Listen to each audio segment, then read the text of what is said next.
64, Le Monde en français avec un grand angle exceptionnel aujourd'hui. À 36 ans, il fut en 94 l'un des plus jeunes prix Goncourt de l'histoire. Il dit écrire comme il respire. Notre invité aujourd'hui est Didier Van Kovelaert.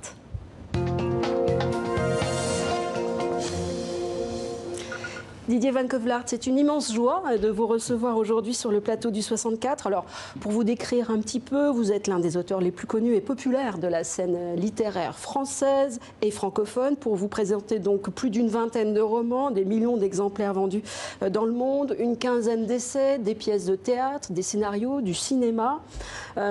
Certains vous présentent comme un auteur touche-à-tout et c'est encore ce que vous semblez démontrer dans ce dernier ouvrage que vous êtes venu nous présenter aujourd'hui, La bienveillance est une arme absolue, aux éditions de l'Observatoire.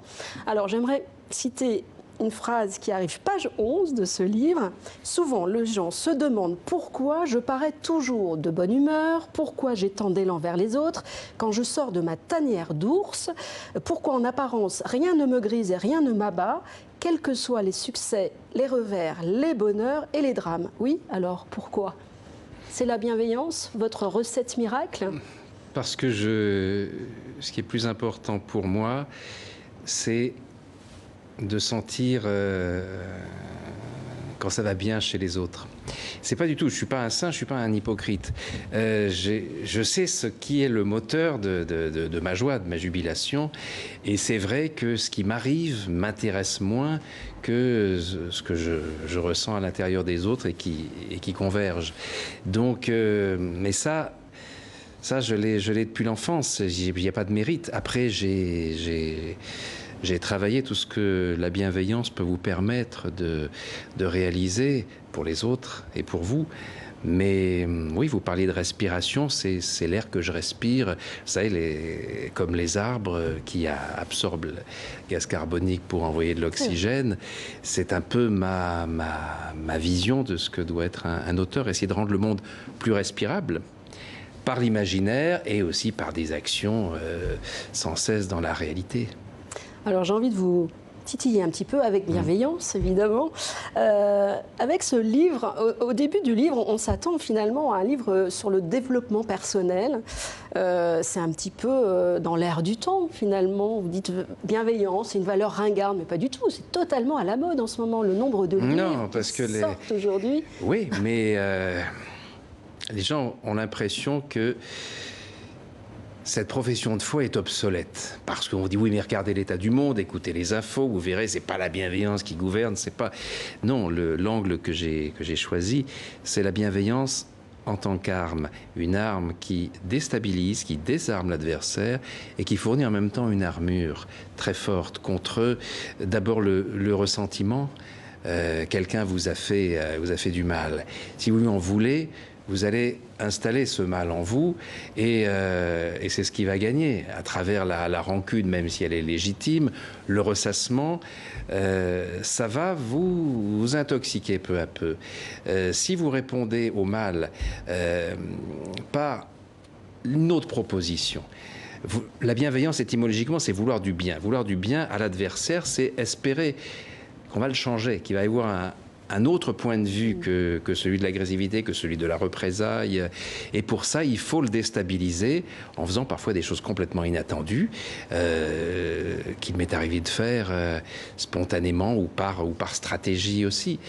Et ça marche. En fait, vous nous plongez aussi dans votre enfance.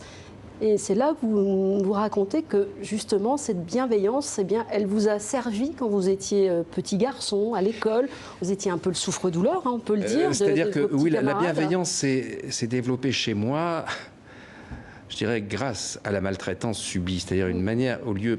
Voilà, à un moment donné, je grandissais à Nice avec un nom belge et une tête allergique au soleil, des plaques rouges et blanches, une tête à pizza, quoi. Donc il est facile de s'attirer, évidemment. On sait combien les enfants sont cruels, hein, entre eux. Surtout parce qu'ils s'ennuient. Ça, j'ai découvert très tôt que la violence, elle naît de l'ennui.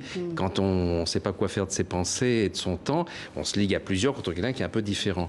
Et un jour où l'instituteur avait dit que les écrivains, souvent, c'est après leur mort qu'ils qui sont connus, qui gagnent la gloire. Comme j'avais dit à mon meilleur copain, j'écrivais déjà un roman à 8 ans et demi, il s'était empressé de trahir le secret, et les autres se sont dit, tiens, bon, on va l'aider à acquérir la gloire plus tôt, et ils se sont mis à me balancer des pierres. C'est une forme de lapidation qui était comme un jeu, sauf qu'une pierre m'a touché à la tête, je suis tombé. Et c'était mon meilleur copain qui a tiré. Alors là, tout à coup, il est venu complètement blême, me demander pardon, j'ai pas voulu, j'ai pas. Viens, je t'emmène à l'infirmerie. Et là, j'ai eu cette réponse spontanée assez curieuse. Je lui dis, casse-toi ou je te dénonce. C'était la fierté de ne pas être en plus plein. Je suis rentré chez moi tout seul. Ma mère m'a dit, mais qu'est-ce qui t'a fait ça? J'ai dit, c'est un pot de fleurs mal fixé qui tombait d'un balcon. J'ai refusé de dénoncer ce type. Et malgré toutes les pressions, je me disais, il a entamé un processus de culpabilité, de demander pardon. Quelque chose va changer en lui. Et en même temps, j'ai eu l'intuition, je crois, du pouvoir que donne le fait de ne pas se venger. Et en ne le dénonçant pas, en le couvrant, je suis devenu en même temps celui qui détient un secret, ce qui m'a attiré le respect de tout le monde. Et après, du coup, les autres sont même venus me réclamer des histoires. Et j'ai découvert que l'imaginaire, c'est ça qui peut arrêter vraiment la violence.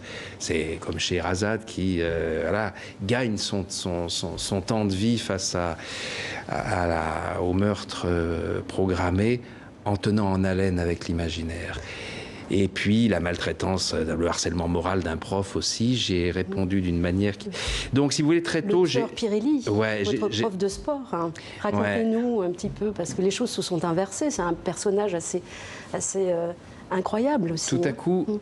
La bienveillance ne peut marcher que par l'empathie. Vous n'étiez pas bon au sport, déjà, donc ça ne lui plaisait pas. J'étais très bon en sport d'endurance, j'étais très bon dans différentes choses, mais donc il me mettait exprès là où j'étais pas bon, en sport collectif, en choses comme ça, et de manière à ce que les autres se rient de moi. Et j'ai découvert après, mais je comprenais pas pourquoi tout à coup il s'en prenait à moi. J'avais une hypothèse qui était une hypothèse de mise en page, puisque ma première publication c'était un feuilleton que j'avais fait passer dans le journal du collège, et du coup, il a été placé à la page 1 à la place des conseils de conditions physiques donnés par le professeur Pirelli. Donc là, je me suis dit, il m'en veut, donc il se venge.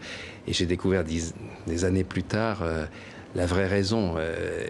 Il avait lui aussi un enfant différent, on va dire, qui rêvait d'être un artiste, un musicien prodige, et qui venait de mourir quelques mois auparavant.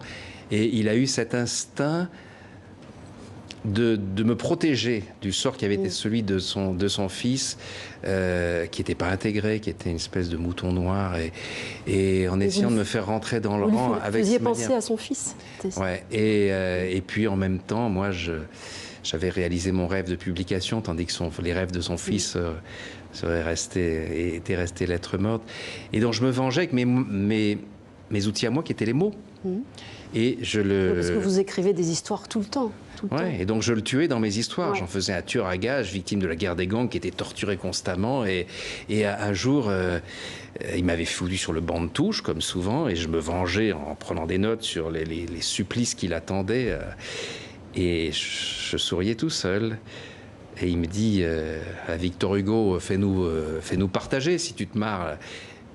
Et là, j'ai lu ce que je faisais en me disant, bon, de toute façon, je vais être renvoyé, lui, parce que je mettais son nom, évidemment. Et là, en me disant, je vais mettre les rieurs de mon côté, mais il n'y a eu aucun rire, et lui, une larme a coulé sur sa joue. J'ai pas compris. J'ai pas compris. Après, à la fin du cours, il me dit, tu as déjà écrit des choses comme ça sur d'autres profs? Je n'ai pas saisi l'occasion de la circonstance atténuante qu'il m'offrait. Je dis non, vous êtes le premier. 10 ans après, quand mon premier livre a été publié, il est venu. Il était à l'époque en fauteuil roulant, avec le livre qu'il avait déjà lu, tout corné. Et il m'a dit d'un ton de reproche, mais j'y suis pas, pourquoi? Et en fait, il m'a dit, j'étais tellement suicidaire à l'époque, grâce à toi, je me suis pas tué parce que quelqu'un d'autre le faisait. Le fait que tu me tuais dans tes pages. Alors c'était de la bienveillance involontaire à ce moment-là. Mais il faut accepter de ne pas être responsable du bien qu'on fait, de ne pas s'en vanter. C'est aussi une énergie qui circule à travers soi. C'est ce qu'on découvre. On ne va pas dévoiler tout ce qu'il y a dans le livre, parce qu'il y a aussi plein de parties, la bienveillance entre les plantes, la bienveillance moléculaire. Chez les animaux, la bienveillance animaux. n'est pas qu'un choix, qu'une posture, c'est quelque chose qui est au plus profond de nos gènes, des bactéries qui nous composent à 90% et qui déjà, au stade de bactéries, ont des réactions émotionnelles mesurables aujourd'hui par des électrodes trempées par exemple dans un yaourt et elles sont sensibles aux états émotionnels ambiants. J'invite celles et ceux qui nous regardent à lire ce livre, ne serait-ce que pour cette histoire du yaourt et de la plante. Je voulais vous la faire raconter. L'empathie et la bienveillance, elle est partout. Seul l'homme l'oublie. Aujourd'hui, vous savez, c'est la journée internationale des profs de français qu'on célèbre, notamment sur TV5, TV5 Monde, chaîne francophone. Et vous parlez de la langue française, c'est votre autre arme aussi, hein, c'est votre passion, c'est votre... vous allez souvent dans les écoles d'ailleurs, vous-même? Oui, bien sûr, parce que c'est là, surtout dans les écoles primaires, que tout se décide, que vous pouvez proposer autre chose, montrer qu'un écrivain, c'est pas quelqu'un de mort ou d'inaccessible, c'est quelqu'un qui, comme eux, a un rêve de départ, comme eux, a une vocation qui demande à s'exprimer et que tout est possible à condition de travailler, de faire connaître son désir, parce que toutes les aides bienveillantes que j'ai reçues de la part de très grands auteurs à partir de mes 9 ans, c'est aussi parce que j'emmerdais tout le monde avec mon rêve et avec mes écrits et que il faut vous faire en avez envoyé des essais, des livres auprès des éditeurs. On m'avait dit que pour être édité, parce que j'avais commencé à envoyer à partir de 9 ans, il fallait des lettres de recommandation. Comme je connaissais personne, je me suis fabriqué des lettres de recommandation en allant dans une librairie qui vendait les autographes et avec mon papier calque, je recopiais l'écriture de Jean-Paul Sartre, d'Henri de Monterland, de Brigitte Bardot, de Françoise Sagan et j'envoyais aux éditeurs des lettres d'accompagnement de mes manuscrits. Vous avez un retour de Jean-Paul Sartre un peu plus tard. J'invite à tous ceux qui nous regardent, franchement c'est un super livre à lire, à glisser dans la hotte du Père Noël. Alors nous sommes jeudi, veille d'un vendredi annoncé comme celui d'une surconsommation, le fameux Black Friday.